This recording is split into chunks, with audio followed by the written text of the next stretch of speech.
নবীজি সাহাবায়ে কেরাম নামাজ পড়ে কিন্তু তারা নামাজের ভিতরে কাঁদতে কাঁদতে অস্থির হয়ে যায়। সাহাবীদের মনের ভিতরে এই ধারণা চলে এসেছে যেহেতু দরদের নবী কোনদিন তো জামাত তরক করেন নাই, তার মানে নবী আজকে মসজিদে নববীতে আসতে পারে নাই, তার মানে হলো নবীজি আর মনে হয় দুনিয়াতে থাকবে না, আমরা নবীজির পিছনের নামাজ পড়া থেকে মাহরুম হয়ে যাব। আমার জীবনের আয়েশা আমার মাথাটা একটু উঁচু করে দাও। হযরতে আয়েশা নবীজির মাথা মোবারকটা উঁচু করে ধরলেন। আমার নবীজি নামাজের দৃশ্য দেখলেন, নামাজের দৃশ্য দেখার পরে আয়েশাকে বলে, আয়েশা রে আমার মাথাটা নিচু করো। হযরতে আয়েশা নবীজির মাথা মোবারক নিচু করলেন। হযরতে আয়েশা কিছু সময় পর তাকিয়ে দেখে নবীজির দুচোখ দিয়ে টপ টপ করে পানি পড়ে। মা তুমি কি হইবা না? মা ডাকতে বলে, সন্তান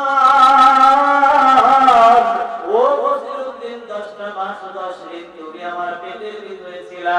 ও সন্তান রে, ও বসিরউদ্দিন কত যত্ন করে তোমাকে দুনিয়ার বুকে নিয়ে আসলাম, আবার 2.5টা বছর তিল তিল করে আবার বুকের দুধ পান করাইলাম তোমাকে। ও বসিরউদ্দিন আজকে আমরা বৃদ্ধ হয়ে গেছি, আমাদের কেমন করে তুমি খাওয়াইবা বসিরউদ্দিন, এটা তোমার ব্যক্তিগত ব্যাপার, এইটার দায়ভার আমি মা কখনো নিব না। বসিরউদ্দিন একটা চিৎকার দিয়ে বলে, আল্লাহ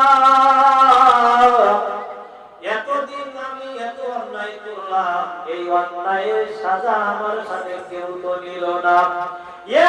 দৌড়ে চলে গেল বসিরউদ্দিন ওই জঙ্গলের ভিতরে, গিয়ে দেখে ছোট্ট যুবক বসে রয়েছে, মুখ থেকে হাসি বের হয়।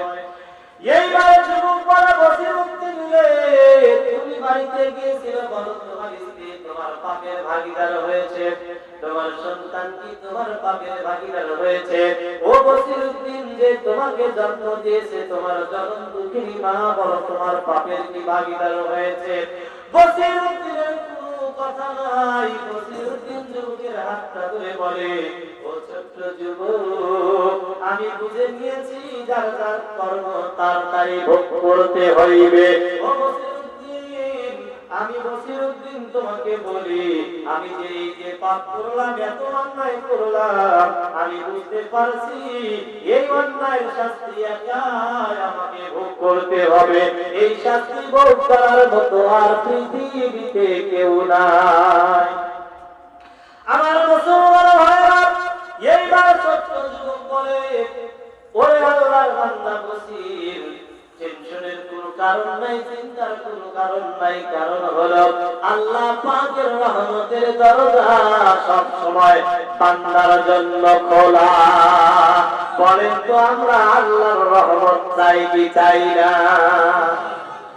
এইবার বসিরউদ্দিন বলছে, যুবক রে তাহলে আমাকে তওবা করে দাও। এইবার বসিরউদ্দিনকে তওবা করে দেওয়া হলো। এই বসিরউদ্দিন চলে গেল তার উস্তাদের কাছে, গিয়ে বায়াত গ্রহণ করার কারণে পরবর্তীতে তার নাম হয়ে গেল নিজামুদ্দিন আউলিয়া। আল্লাহ কাকে কখন কোন পরিস্থিতিতে ঈমান পরিবর্তন করে দেয় এটা আল্লাহ ছাড়া কিন্তু কেউ জানে। কলিজার ভিতরে ভয় রাখতে হবে। কয়টা মনে আছে? কয়টা? 1 নম্বর ভয় হলো মরণের ভয়, 2 নম্বর ভয় হলো কবরের ভয়, 3 নম্বর ভয় হলো হাসরের ভয়। মুসলমান ভাইরা 12টা বেজে গেছে, আর লম্বা আলোচনা করব না, কারণ হলো গভীর রজনীতে যতই আলোচনা করি এই আলোচনাগুলো কিন্তু কানের ভিতরে প্রবেশ করবে না।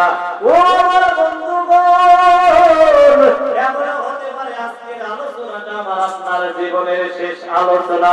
বলেন হতে পারে কি পারে না?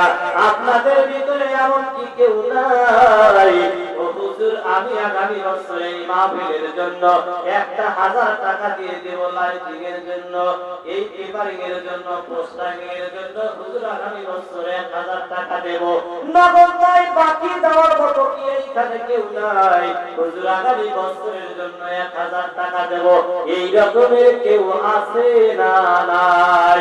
আমি তিনজন ভাইয়ের কাছ থেকে 1000, 2000, 3000 টাকা তিনজন মানুষের কাছ থেকে চাই। ও বাজার, যেহেতু নবীজি বলেছেন আমার উম্মতেরা তোমরা শুনে নাও, তোমাদের অন্তঃকরণে যদি 3টা ভয় থাকে, এই 3টা ভয় যার কলিজার ভিতরে থাকবে, সেই উম্মত সরাসরি আমি নবীর সাথে জান্নাতে যাবে। আমি 3টা ভাইয়ের কাছ থেকে 3000 করে টাকা চাই। এই মাসটার ভিতরে আমরা উপস্থিত হয়েছি। মাসটা শেষ লাগবে, মাসটার নাম হলো শাবান। কি মাস? শাবান মাস। সামনে যেই মাসটা আসে মাসটার নাম হলো মাহে রমজান। এই মাসে বেশি বেশি করে দান করলে ডাবল প্রতিদান যিনি দেয় তার নাম কি? কয়জন মানুষের কাছ থেকে 3000 টাকা চাইছি? আওয়াজ দিয়ে বলেন কয়জন? 3জন মানুষের কাছ থেকে 3000 টাকা চাইছি। 3000 টাকা যদি নগদ না থাকে বাকি দিয়ে যাবেন। আপনি বাকি দিলেন, নিয়ত করলেন, সঙ্গে সঙ্গে আপনার আমলনামায় যিনি সব দিয়ে দিবে। আওয়াজ করে বলেন উনি কে?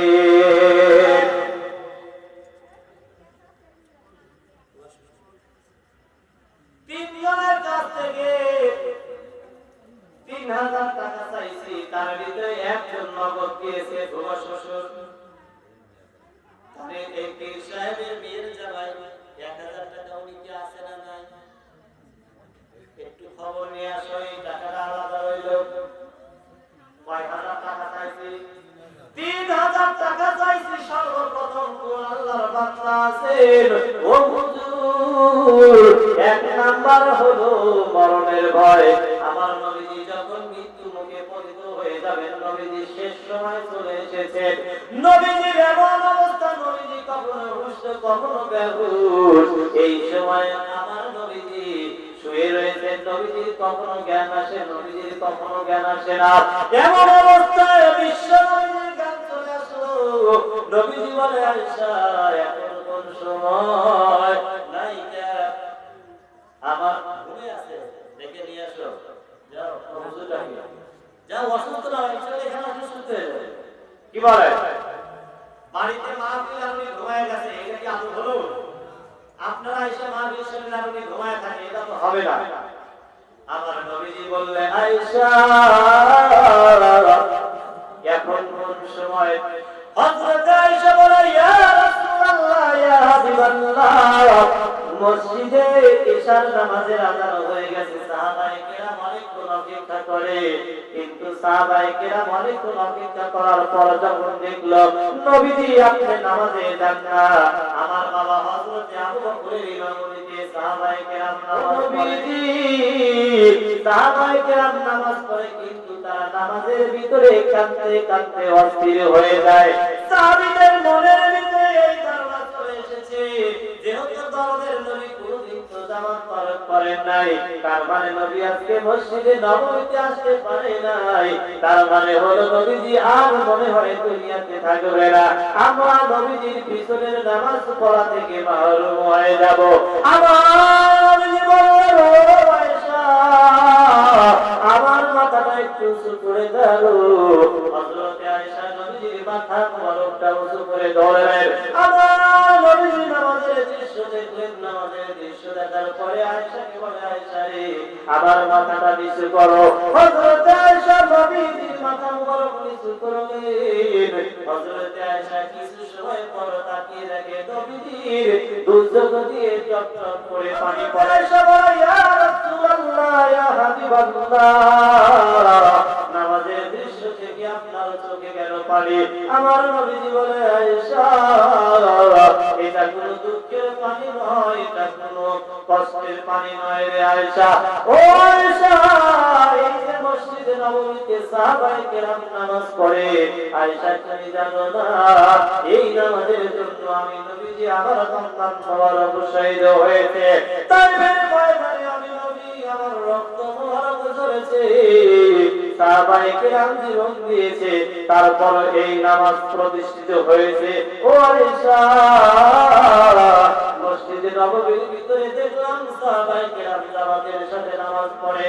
আমার মনে হতে লাগলো কিয়ামত পর্যন্ত আমার উম্মতগুলো এইভাবে নামাজ পড়বে।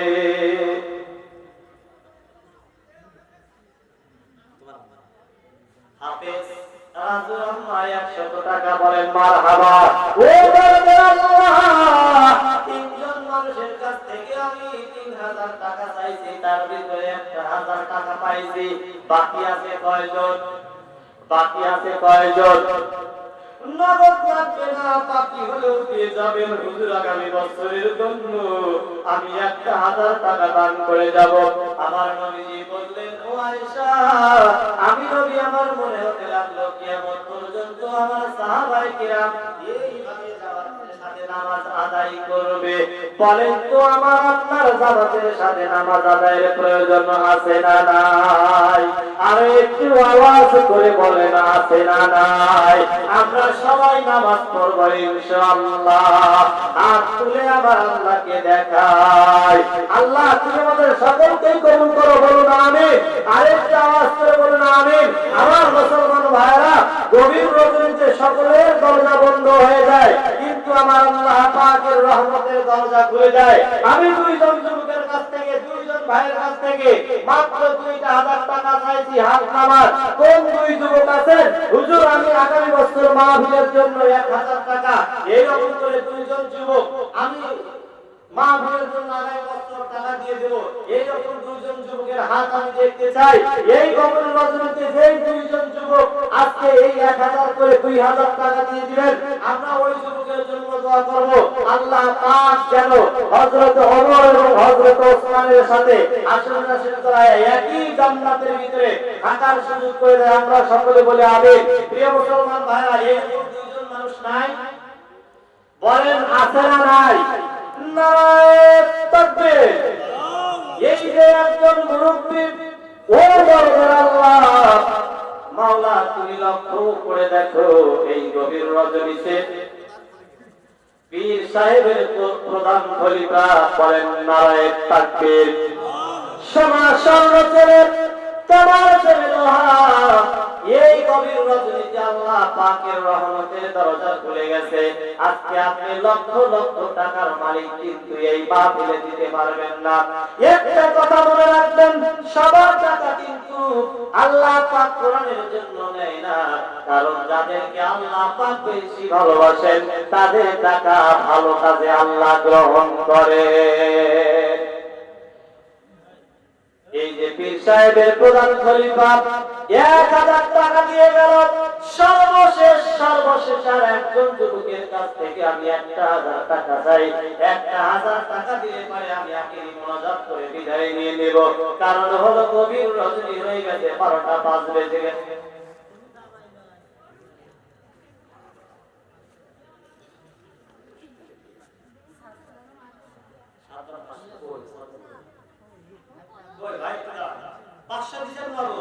আর ইনশাআল্লাহ 500 টাকা বাকি দাবি করি, আর লম্বা করব না ভাই।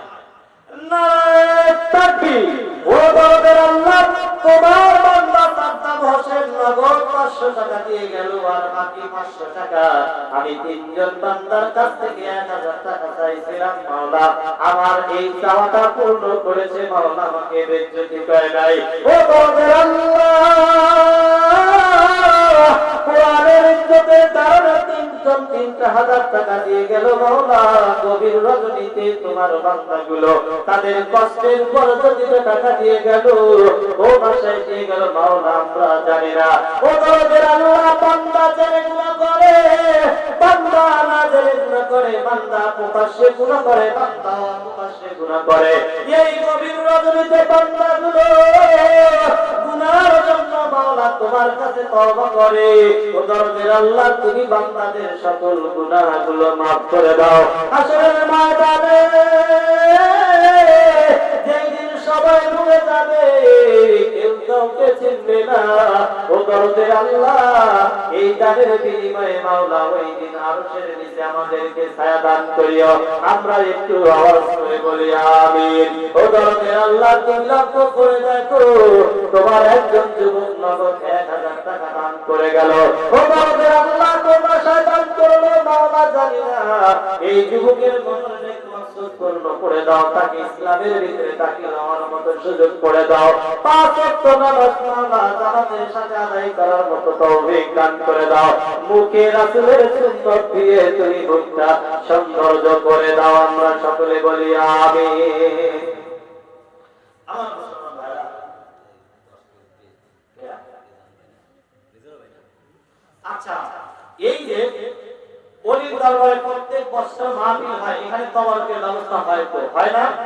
এইখানে চাউলের প্রয়োজন হয়, হয় না? ডাউলের প্রয়োজন হয়, তেলেরও প্রয়োজন হয়। আমরা সবাই যদি অল্প অল্প করে সহযোগিতা করি, তাহলে কি আল্লাহ আমার আপনার সংসারটা ধ্বংস করে দিবেন?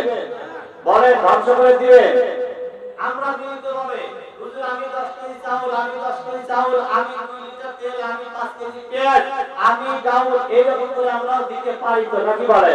এখানে আমরা যারা আছি এরকম সিস্টেম করে দেওয়া যাবে না?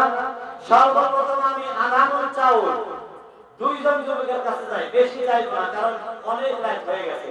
2 জন যুবক কি নাই যে হুজুর আমি আনামন চাউল দেব আগামী বছর তওয়ারকের জন্য। যদি আল্লাহ না করুন, আমি আপনি যদি এখনো মরে যাই, এই সব ফল পাবো কি পাবো না? কিয়ামত পর্যন্ত পাবো। কারণ